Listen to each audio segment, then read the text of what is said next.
Assalamualaikum warahmatullahi wabarakatuh. Alhamdulillahi rabbil alamin.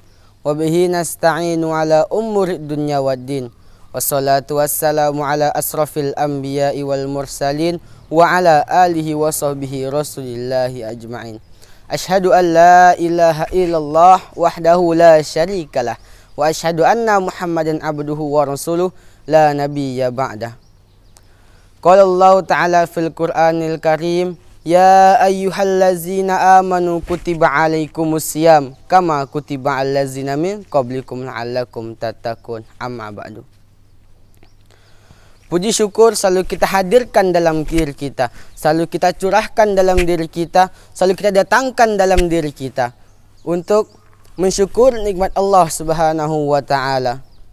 Jika saja nikmat Allah Subhanahu wa Ta'ala satu saja yang dicabut dari Allah Subhanahu wa Ta'ala, nikmat di dalam diri kita, kita tidak akan bisa menjalani kehidupan kita sehari-hari.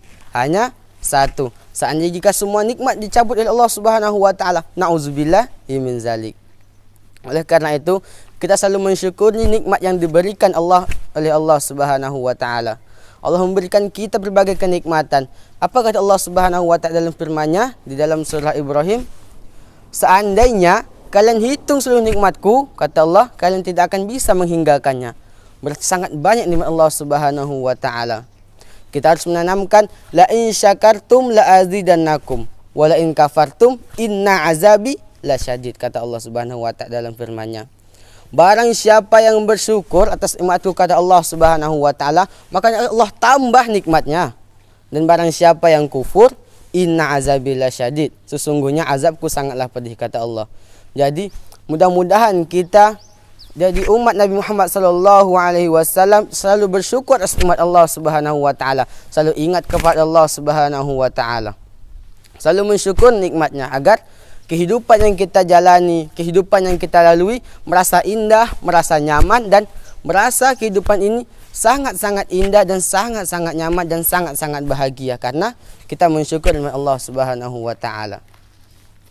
Selawat beriringan salam tidak lupa pula kita hadiahkan kepada baginda Nabi besar Muhammad sallallahu alaihi wasallam dengan bersama-sama kita mengucapkan Allahumma salli ala Sayyidina Muhammad wa ala alihi Sayyidina Muhammad. Semoga dengan kita selalu berselawat kepada Nabi Muhammad sallallahu alaihi wasallam, kita menjadi umatnya, kita terhitung dalam golongan umatnya, kita diberikan syafaat olehnya. Nah, mengenai bulan suci Ramadan ini, Nabi Muhammad sallallahu alaihi wasallam menjelaskan 3 bulan. 3 bulan saja. Yang pertama ialah bulan Rajab, yang kedua bulan Sya'ban, yang ketiga Nabi Muhammad sallallahu alaihi wasallam menjelaskan bulan suci Ramadan. Yang pertama bulan Rajab.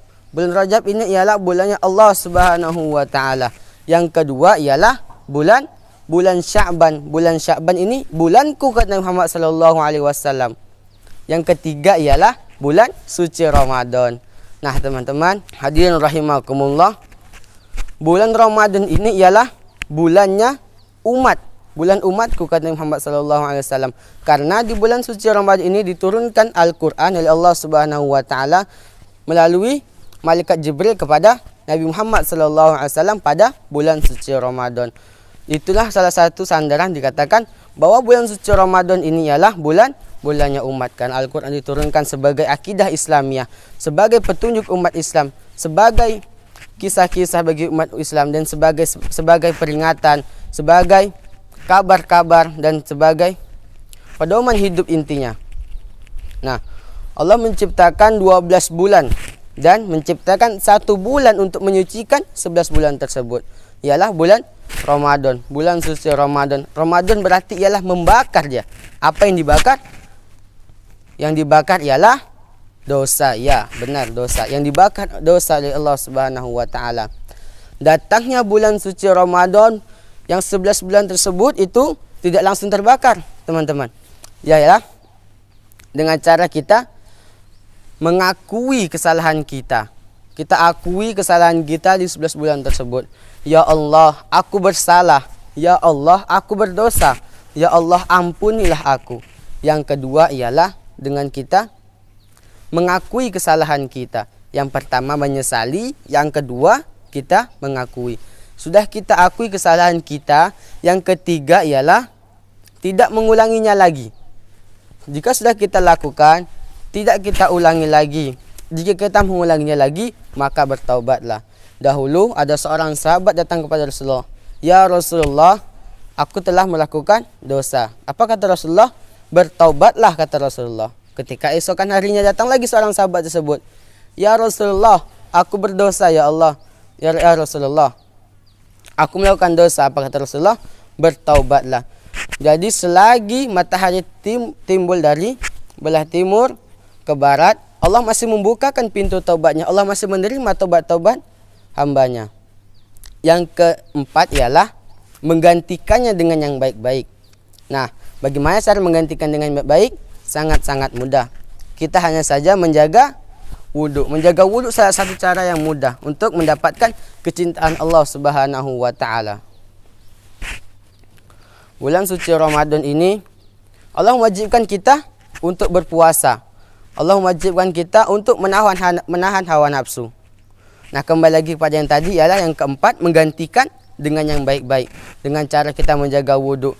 Nah, teman-teman ingin pergi ke pasar, ingin pergi ke sekolah, ingin pergi ngaji, ingin pergi, pokoknya ingin pergi kemana segala sesuatu, ingin berolahraga, diusahakan kita untuk berwudu. Apa kata Allah Subhanahu wa Ta'ala dalam firman-Nya?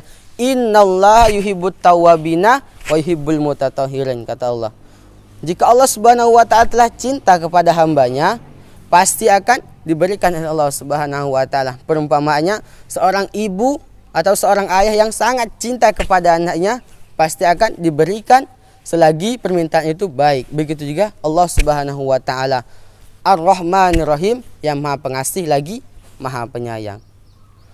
Allah Subhanahu wa Ta'ala mewajibkan kita puasa di bulan suci Ramadan ini untuk menahan hawa nafsu. Sangat banyak kebaikan yang didapatkan oleh orang yang berpuasa.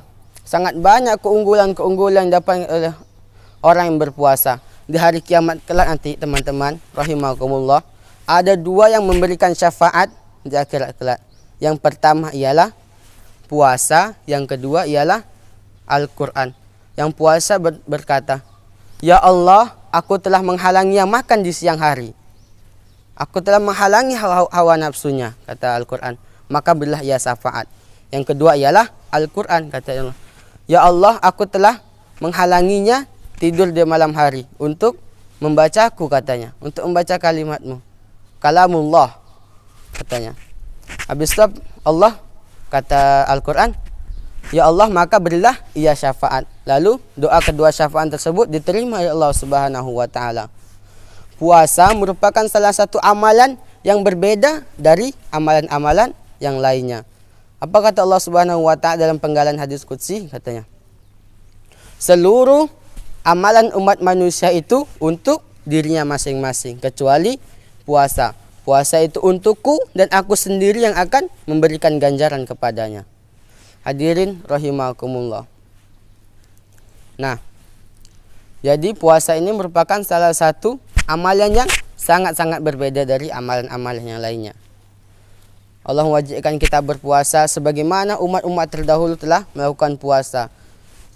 Ya ayyuhallazina amanu kutiba alaikumusiyam, kata Allah Subhanahu wa Ta'ala, kama kutiba alal ladzina min qablikum la'allakum tattaqun. Ya ayyuhallazina amanu kutiba alaikumusiyam, kata Allah Subhanahu wa Ta'ala, wahai orang-orang yang beriman, diwajibkan atas kamu berpuasa sebagaimana orang sebelum kamu, agar kamu bertakwa. Jadi puasa ini bukan hanya datang pada saat Nabi Muhammad SAW saja, tetapi bulan suci Ramadan, puasa ini telah diwajibkan oleh Allah Subhanahu wa Ta'ala sebelum Nabi Muhammad SAW.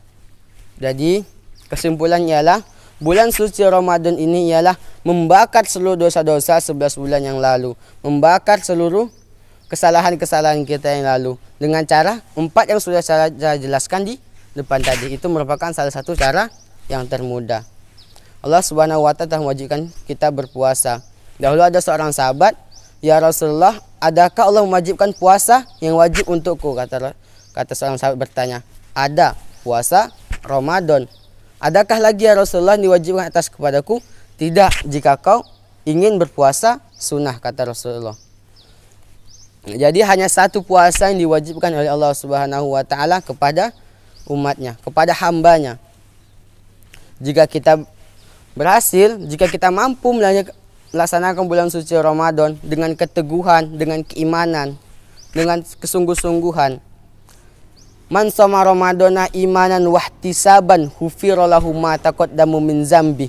Di situ hadis tersebut terdapat kata-kata imanan. Man shoma Ramadana imanan, kata Nabi Muhammad SAW sabdanya. Barang siapa yang berpuasa Ramadan karena keimanan, wahtisaban hufira lahu ma taqaddamu min zambi, dan ingin mendapatkan keridhaan Allah Subhanahu wa taala. Hanya ingin mendapatkan keridhaan Allah Subhanahu wa taala, niscaya dosa-dosa yang telah lalu akan dihapuskan oleh Allah Subhanahu wa taala. Mungkin hanya ini yang dapat saya sampaikan. Jadi kesimpulannya ialah tadi, bulan suci Ramadan ialah membakar dosa-dosa kita. Bulan suci Ramadan ialah menghapuskan dosa-dosa kita yang telah lalu. Sebagai bulan penuh keberkahan, bulan penuh kebahagiaan. Sekian, wassalamualaikum warahmatullahi wabarakatuh.